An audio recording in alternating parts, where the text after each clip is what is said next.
साथ सुमन पाल। बुलेटिन की शुरुआत करते हैं बड़ी खबरों के साथ। मुख्यमंत्री धामी ने जोली ग्रांट एयरपोर्ट से देहरादून पिथौरागढ़ हवाई सेवा का शुभारंभ किया है और अब पिथौरागढ़ सीधे हवाई मार्ग से ही एयरजुड़ होगा और इसके साथ ही यात्रा आसान और समय पर ही होने वाली है। और ये आपको बता दें कि 42 सीटर विमान सेवा पहाड़ी जनपद को मुख्य धारा से जोड़ने में मदद करेगी। नई हवाई सेवा से पर्यटन, व्यापार, रोजगार को भी बढ़ावा मिलेगा। सीमांत क्षेत्रों के तेज विकास पर भी ध्यान देने वाली धामी सरकार ने इसे महत्वपूर्ण कदम बताया है। अब पिथौरागढ़ सहित ही दूरस्थ इलाकों तक पहुंच आसान हुई है और यात्रियों को बड़ी राहत मिली।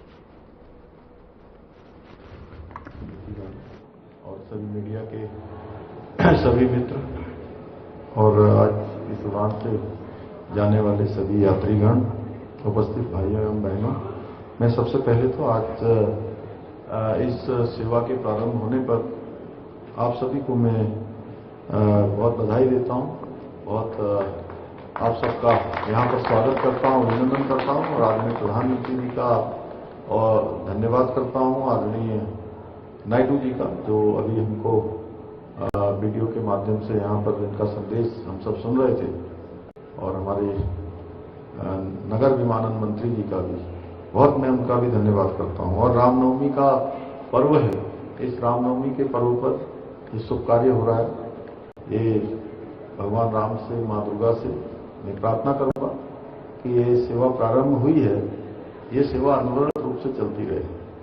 अभी मैं जैसा सीएमडी अमित जी से भी कह रहा था कि हम लोगों के वर्क कल्चर में माननीय प्रधानमंत्री जी के मार्गदर्शन में, प्रेरणा से हमने ये अडॉप्ट किया है कि कोई भी कार्य यदि हमारा शुरू होता है तो फिर वो अनवरत रूप से चलता है, यानी जब तक वह उसका उद्देश्य पूरा नहीं हो जाता है तब तक वो चलता रहे। आज ये बड़ी खुशी की बात है कि 42 सीटर सेवा पिथौरागढ़, देहरादून और देहरादून से पिथौरागढ़ के लिए चल रही है। और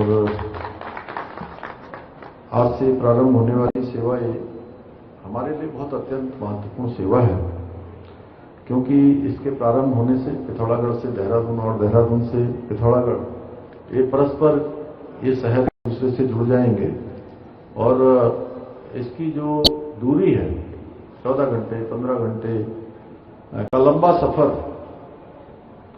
ये सफर बहुत छोटा हो जाएगा और इससे निश्चित रूप से वहां की स्थानीय अर्थव्यवस्था को भी मजबूत बनाने में बहुत अभूतपूर्व रूप से सहायता मिलेगी।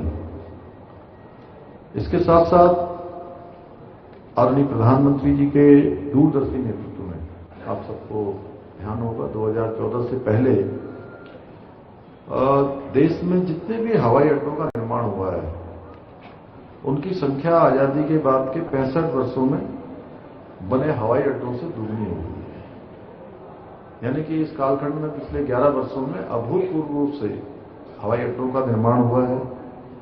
आज जहां एक और civil aviation infrastructure development fund के माध्यम से छोटे शहरों में हवाई अड्डों के विकास के लिए वित्तीय सहायता दी जा रही है, उनको मजबूत किया जा रहा है, इंफ्रास्ट्रक्चर खड़ा किया जा रहा है। वहीं भारत को 2030 तक वैश्विक लॉजिस्टिक हब के रूप में विकसित करने के लिए भी एयर कार्गो नीति भी लागू की गई है। अभी प्रधानमंत्री जी ने 2 दिन पहले ही एक कैबिनेट बैठक में उड़ान योजना को विस्तार देते हुए उड़ान 2.0 दूसरी को भी मंजूरी प्रदान की है। और ये कोई सामान्य डिसीजन नहीं है, ये बहुत ऐतिहासिक डिसीजन है कि उड़ान योजना अब अनवरत रूप से अपने दूसरे चरण में भी देशवासियों के लिए काम करेगी। और इस जो दूसरे चरण की उड़ान योजना है, इसके लिए आगामी 10 वर्षों में 29,000 करोड़ रुपए के बजट से 29,000 करोड़ रुपए के बजट से 100 से नए हवाई अड्डों का निर्माण होगा। 200 नए हेलीपैड के विकास का लक्ष्य निर्धारित किया गया है। और इस योजना का विस्तार विशेष रूप से टियर 2 और टियर 3 शहरों में क्षेत्रीय कनेक्टिविटी को मजबूत बनाने के उद्देश्य से दूरस्थ और पहाड़ी क्षेत्रों में सस्ती एवं सुगम हवाई सेवा सुनिश्चित होगी। मुझे पूरा विश्वास है कि ये पहल न केवल विमानन क्षेत्र को एक नई ऊंचाइयां प्रदान करेगी, बल्कि हमारे जैसे जो पर्वतीय राज्य हैं, उत्तराखंड जैसे, उन सभी राज्यों के समग्र विकास में भी एक मील का पत्थर साबित होगी। भाइयों बहनों, उत्तराखंड जैसे पर्वतीय राज्य के लिए हवाई सेवाएं मात्र एक परिवहन का साधन नहीं है, बल्कि एक लाइफ लाइन भी है, जीवन रेखा भी है। चाहे वो हमारे सीमांत क्षेत्रों में कठिन भौगोलिक परिस्थितियों वाले स्थानों पर आवश्यक सामग्री पहुंचानी हो, गंभीर रोगियों को त्वरित रूप से उपचार पहुंचाना हो, उपचार के लिए उनको लिफ्ट करना हो, तो ऐसे समय में उनको अस्पताल लाना हो या प्राकृतिक आपदा की घड़ी के समय में बचाव के काम करने हो, प्रत्येक स्थिति में ये हवाई सेवाएं जीवनदायिनी सिद्ध हो रही हैं। आदरणीय प्रधानमंत्री जी के नेतृत्व और मार्गदर्शन में हमारी सरकार भी उड़ान योजना के अंतर्गत राज्य के विभिन्न हवाई पट्टियों और हेलीपोर्ट्स के विकास की दिशा में ठोस कदम उठा रही है। और हमने ये भी तय किया है कि जहां भी हेलीपोर्ट बन सकते हैं, जहां भी हेलीपैड बन सकते हैं, वहां हमारी सरकार ने उसमें हर स्तर पर स्वीकृति का प्रावधान किया है। और उड़ान योजना के अंतर्गत आज 26 हवाई मार्गों का राज्य के अंदर संचालन किया जा रहा है, जिससे राज्य के विभिन्न शहरों और दूरस्थ क्षेत्रों के बीच संपर्क और अधिक आसान हुआ है, मजबूत हुआ है। इसके साथ साथ राज्य के दूरस्थ एवं दुर्गम क्षेत्रों की हवाई कनेक्टिविटी को जोड़ने के लिए 2023 में उत्तराखंड एयर कनेक्टिविटी योजना भी हमने प्रारंभ की थी। और आज राज्य में इस योजना के अंतर्गत 6 हवाई मार्गों पर उड़ानों का नियमित रूप से संचालन किया जा रहा है। हमारी डबल इंजन सरकार के कार्यकाल में पिछले 4 वर्षों में प्रदेश में हेलीपैड की संख्या 2 से बढ़कर आज 12 हेलीपोर्ट हमारे राज्य के अंदर हो गए हैं। इसके साथ ही हेलीपैड की संख्या जो 60 होती थी आज 118 हो चुकी है। लगातार इसकी संख्या बढ़ रही है। इसी का परिणाम है कि हमें राज्य में एविएशन के विकास के लिए best state for promotion of aviation ecosystem जैसा राष्ट्रीय सम्मान प्राप्त हुआ है।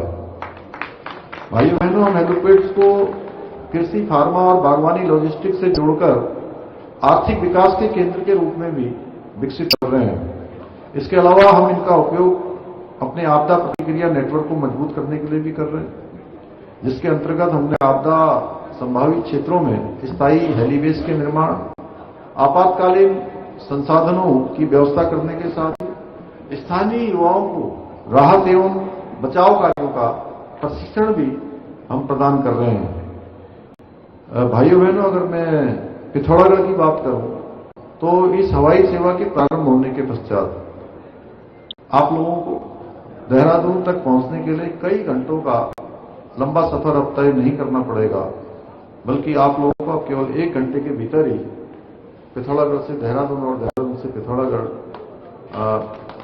आसानी से पहुंचा जा सकेगा। और ये पहल पिथौरागढ़ की समृद्ध संस्कृति, प्राकृतिक सौंदर्य और लोक कलाओं को देश विदेश तक पहुंचाने में महत्वपूर्ण भूमिका निभाएगी, जिससे हमारे स्थानीय अर्थव्यवस्था को नई मजबूती मिलेगी, रोजगार के अनेकों अवसर सर्जित होंगे, नौजवानों को, युवाओं को, हमारी जो मातृशक्ति है उन सभी को ये रोजगार के नए नए अवसर इससे मिलने वाले हैं। और इन हवाई सेवाओं के द्वारा पर्यटन को भी बढ़ावा मिलेगा। इसके साथ साथ जहां व्यवसाय बढ़ेगा, होम स्टे भी जो है इसके कारण से और अधिक मात्रा में उनको भी अच्छा रोजगार मिलेगा। साथ ही आपात स्थिति में बचाव एवं राहत कार्यों के काम करने में भी, प्रभावी क्रियान्वयन में भी इससे सहायता मिलने वाली है। भाइयों बहनों, ये काम पहले के समय में भी हो सकता था और हमारे सीमांत क्षेत्रों से देहरादून या किसी बड़े शहर तक पहुंचाने में लोगों को इतनी समस्याओं का सामना नहीं करना पड़ता। इसके लिए अनेक प्रयास लगातार हम लोगों के द्वारा किए गए हैं और आज डबल इंजन सरकार में हमारे सीमांत क्षेत्र, दूरस्थ क्षेत्रों को विकास की मुख्य धारा से जोड़ने का काम किया जा रहा है। इसके साथ साथ हमारी सरकार ने पिथौरागढ़ को हल्द्वानी, देहरादून और दिल्ली से हवाई सेवा से जोड़ने का भी महत्वपूर्ण कार्य किया है। इसके अलावा हमने पिथौरागढ़ और मंचेरी के लिए भी हेली सेवा प्रारंभ की है, जिससे आज स्थानीय जनता के साथ साथ जो देश दुनिया के पर्यटक आए हैं उनको भी बड़ी राहत मिल रही है। और अभी जैसा राम मोहन नायडू जी ने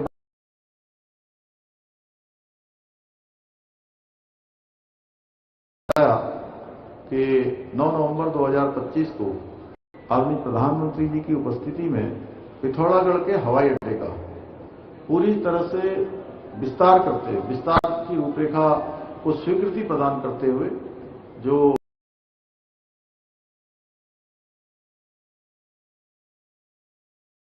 भारत सरकार का एविएशन मंत्रालय है उसके साथ हमने समझौता करके उनको उसके विस्तार के लिए विकास की एक एमओयू हमने साइन उनके साथ किया है और आने वाले समय में 450 करोड़ रुपए की धनराशि से ये विकास का काम वहां पर संपन्न होगा। भाइयों बहनों, हमारी सरकार राज्य में हवाई संपर्क को और अधिक सशक्त बनाने के लिए, घरेलू उड़ानों को और अधिक बढ़ावा देने के लिए, इसके साथ साथ उत्तराखंड को वैश्विक स्तर पर एक प्रमुख गंतव्य के रूप में स्थापित करने के उद्देश्य से अंतर्राष्ट्रीय उड़ानों के विस्तार के लिए निरंतर प्रयास कर रही है। मुझे पूरा विश्वास है कि आने वाले समय में एयर कनेक्टिविटी के क्षेत्र में पूरे देश में अपना एक विशिष्ट स्थान हम बनाएंगे और उत्तराखंड को देश का श्रेष्ठ राज्य बनाने का जो हमारा विकल्प रहित संकल्प है उसको साकार करने में अवश्य सफल होंगे।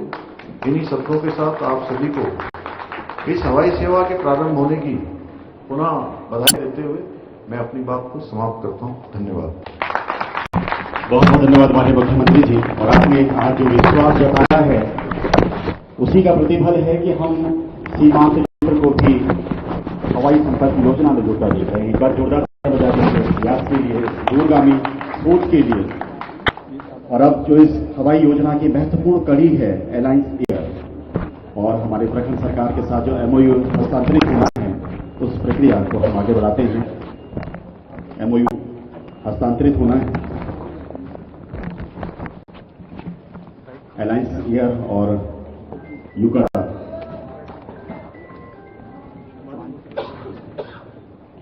उत्तराखंड सरकार के साथ एमओयू हस्तांतरित की प्रक्रिया।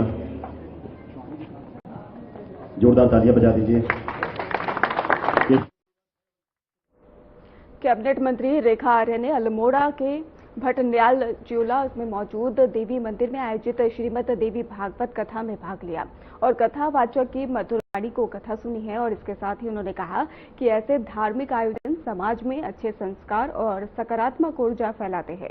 इसी क्रम में रेखा आर्य ने सोमेश्वर विधानसभा क्षेत्र के पेराली गांव में भी मौजूद मां भगवती मंदिर में नवरात्रि पूजन में भाग लिया है।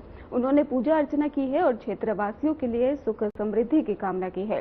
कार्यक्रमों में ग्राम प्रधान, मंडल अध्यक्ष, विधायक प्रतिनिधि और अन्य गणमान्य लोग भी मौजूद रहे। तो अल्मोड़ा से आपको खबर बता रहे हैं जहां पर विधायक प्रतिनिधि और अन्य गणमान्य लोग मौजूद रहे। रेखा आर्य ने कथा में भाग लिया है, मंदिर में देवी भागवत कथा सुनी है, नवरात्रि पूजन में भी शामिल हुई है। इसके साथ ही इस दौरान भारी संख्या में श्रद्धालु भी पहुंचे।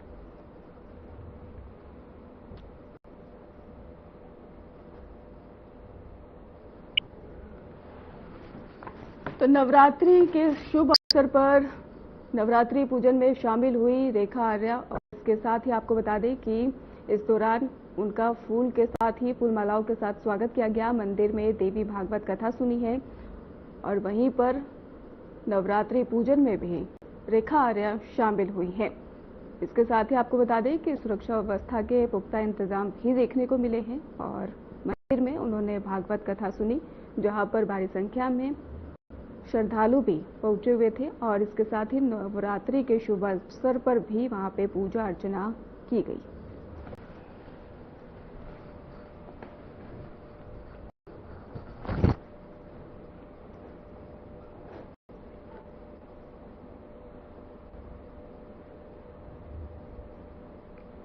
चमोली जिले के नंदप्रयाग नंदागर मोटर मार्ग पर सेरा क्षेत्र में 1.5 लाइन सड़क कटिंग का काम चल रहा है। आपको बता दें कि सुरक्षा के इंतजाम पूरी तरह से अनदेखे हैं और निर्माण स्थल पर कोई चेतावनी बोर्ड भी नहीं लगा है और न ही कर्मचारियों ने वाहनों या फिर राहगीरों को सावधान करने का इंतजाम किया है। आपको ये भी जानकारी देते चले कि स्थानीय लोग ये कहते हैं कि मलबा गिरने और मशीनों के काम के कारण किसी भी समय बड़ा हादसा हो सकता है। ग्रामीणों ने प्रशासन और संबंधित विभाग से तुरंत सुरक्षा संकेत लगाने और पुख्ता इंतजाम करने की भी मांग की है। तो चमोली से आपको खबर बता रहे हैं, जहां पर सुरक्षा व्यवस्था को लेकर एक बार फिर से सवाल खड़े होने लगे हैं। सड़क निर्माण में सुरक्षा नहीं है, ऐसा लोगों का कहना है। इसके साथ ही लोगों ने आरोप लगाया कि चेतावनी बोर्ड न होने के कारण कोई भी बड़ा हादसा हो सकता है। मलबा गिरने का भी बड़ा खतरा यहां पर लोगों द्वारा बताया गया है। तो सड़क निर्माण में सुरक्षा नहीं है, ऐसा लोग कह रहे हैं। इसके साथ ही उन्होंने आरोप लगाया है कि चेतावनी बोर्ड भी वहां से गायब है, जिसके चलते बड़ा हादसा होने की संभावना है। इसके साथ ही आपको बता दें कि राहगीरों को परेशानी का सामना करना पड़ रहा है और वाहन चालकों को भी कठिनाइयों का सामना करना पड़ रहा है। सड़क निर्माण के बावजूद यहां पर बोर्ड नहीं लगाया गया है, जिसके चलते लोगों को भारी परेशानी का सामना करना पड़ रहा है। सड़क निर्माण में सुरक्षा नहीं दी गई है, बोर्ड नहीं लगाया गया है, जिसके चलते राहगीर लगातार परेशान नजर आ रहे हैं। वहीं पर आसपास के रहने वाले लोग भी लगातार बोर्ड लगाने की मांग करते नजर आ रहे हैं। उनका कहना है कि मलबा गिरने से कोई भी बड़ा हादसा हो सकता है। इसके साथ ही आवाजाही में भी लोगों को परेशानियों का सामना करना पड़ रहा है। चेतावनी बोर्ड गायब होने के कारण लोग काफी ज्यादा परेशान हैं।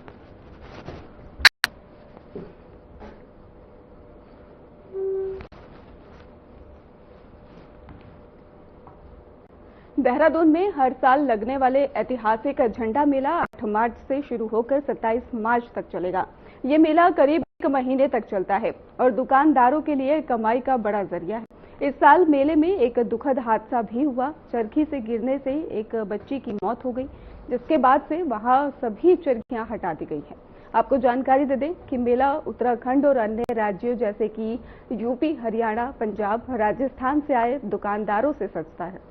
लोग यहां पर दिन भर से लेकर देर रात तक खरीदारी करने आते हैं। मेला में ही सस्ता और अच्छा सामान मिलता है, इसलिए भीड़ हमेशा रहती है। वहीं आपको बता दें कि देहरादून में एक बार फिर से मेले के दौरान हादसा देखने को मिला। देहरादून में झंडा मेला का आयोजन किया गया था, जिसमें हादसा हुआ है। 8 मार्च से 27 मार्च तक ये मेले का आयोजन, जहां पर चरखी हादसा हुआ, जिसमें बच्ची की मौत की खबर सामने आई है। तो देहरादून में झंडा मेला लगा, जहां पर कई तरह के व्यंजनों की भी यहाँ पे दुकानें लगी थी और इसके साथ ही मेले में काफी संख्या में लोग पहुंचे हुए थे। वहीं चरखी हादसा हुआ और ये भी बताया जा रहा है कि एक बच्ची की भी इस हादसे में मौत हो गई है। 8 मार्च से 27 मार्च तक ये मेले का आयोजन, जहां पर चरखी हादसा हुआ, बच्ची की इस हादसे में मौत बताई जा रही है। तो देहरादून में झंडा मेला का आयोजन किया जाता है। भारी संख्या में यहां पर लोग पहुंचते हैं और इस दौरान ही एक हादसा हो गया, जिसके चलते लोगों में इस हादसे को लेकर दुखद संदेश जाता हुआ दिखाई दिया।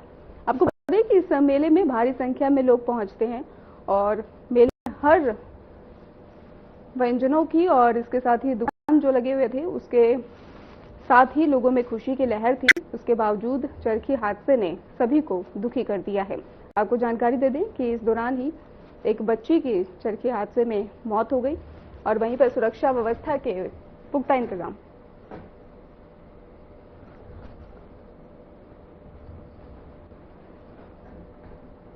देहरादून के थाना मसूरी क्षेत्रांतर्गत कोलू खेत चौकी से लगभग 2 किलोमीटर आगे मसूरी की ओर एक व्यक्ति का शव 200-250 मीटर गहरी खाई में देखा गया। जिला पुलिस और फायर सर्विस इसे निकालने में असमर्थ रहे और इसके बाद ही एसडीआरएफ पोस्ट सशस्त्र धारा की टीम और मुख्य आरक्षी संतोष रावत के नेतृत्व में घटनास्थल पर पहुंची। टीम ने कठिन और दुर्गम परिस्थितियों में खाई में उतरकर शव तक पहुंच बनाई है। कड़ी मशक्कत के बाद उसे बाहर निकाला गया। इसके साथ ही आपको बता दें, बाहर निकालने के बाद पुलिस के हवाले भी किया गया। मृतक की पहचान अशोक पुत्र भागचंद्र निवासी बारबेल भेट सहारनपुर के रूप में हुई है, जो 22 मार्च से लापता था।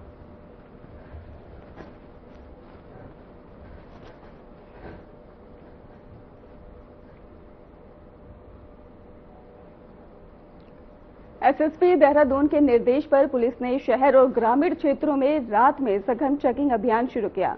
अभियान का मकसद अनावश्यक घूमने वाले हुड़दंगी युवकों और छात्रों पर कड़ी कार्रवाई करना है। विगत 2 दिनों में ही पुलिस ने शराब पीकर वाहन चलाने वाले 71 लोगों को गिरफ्तार किया। 71 वाहन सीज किए गए और इसके साथ ही यातायात नियमों के उल्लंघन पर 98 चालकों का चालान किया गया। रात्रि में 1900 से अधिक लोगों से पूछताछ और इसके साथ ही 2663 वाहन चेक किए गए। संदिग्ध में 156 व्यक्तियों को थाने लाया गया।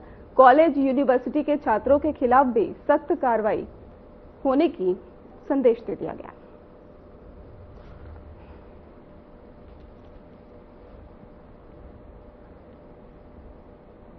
एसएसपी देहरादून ने विश्वविद्यालय और कॉलेजों में पढ़ाई के नाम पर रात में बेवजह घूमने, हुड़दंग करने या फिर अपराध करने वाले छात्रों के खिलाफ सख्त कार्रवाई की चेतावनी दे दी है। उन्होंने कहा है कि यदि कोई छात्र ग्रुप में ही घूमते हुए या फिर किसी अपराध में शामिल पाया गया तो उसके खिलाफ कानूनी कार्रवाई के साथ साथ संबंधित कॉलेज या फिर यूनिवर्सिटी से भी यहां पर निष्कासित किया जाएगा और ये कदम छात्रों के भले के लिए किया जाएगा और अनुशासन बनाए रखने के लिए किया जाएगा। कानून का पालन सुनिश्चित करने के लिए उठाया गया है।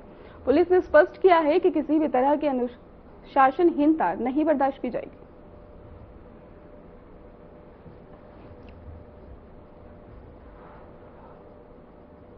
दोन पुलिस ने महिलाओं और बच्चों की सुरक्षा को ध्यान में रखते हुए 16 वर्षीय नाबालिग के साथ में दुष्कर्म का प्रयास करने वाले आरोपी शोएब, जिसकी उम्र 18 वर्ष है, उसको गिरफ्तार किया है।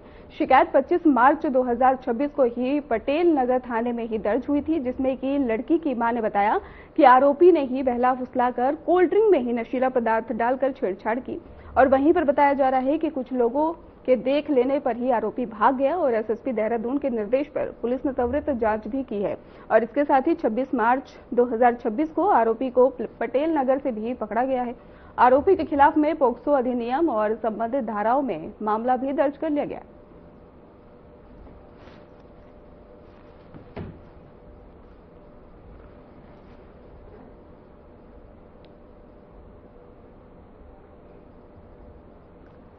फिलहाल खास बुलेटिन में बस इतना ही। आप देखते रहिए RN TV नेशनल।